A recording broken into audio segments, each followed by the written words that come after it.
ঈদুল আজহা বা কোরবানিয়ে গরু জড়ানোর ফরদিয়েরে চট্টগ্রাম সিটি কর্পোরেশনের উদ্যোগে পরিচ্ছন্নতা বিভাগের কর্মীসকল বিকেলবেলা চট্টগ্রাম মহানগরীর বিভিন্ন এলাকা যেটা পশুর নারী বুড়ি সহ বিভিন্ন আবর্জনা আসিলিন পরিষ্কার করি বেলায় নামি ফজি। বিকেলবেলা চট্টগ্রাম সিটি কর্পোরেশনের মেয়র আলহাজ আজম নাসির উদ্দিন বিভিন্ন এলাকার কোরবানির পশুর ভোজ্য অপসারণ কাজ পরিদর্শন করছি।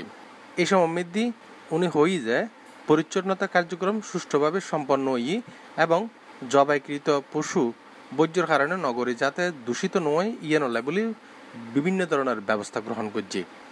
এই সময় ওনার ওয়ার্ড কাউন্সিলর এবং সিটি কর্পোরেশনের ঊর্ধ্বতন কর্মকর্তা কল উপস্থিত আছিল।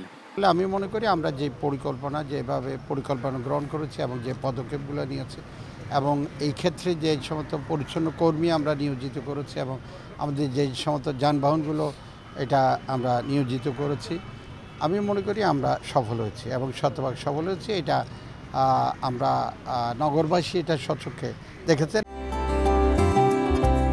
কেওয়াইর মুরগি মার্কা ডিওটিন লাগাইলেই হিট জব্বর চলিব।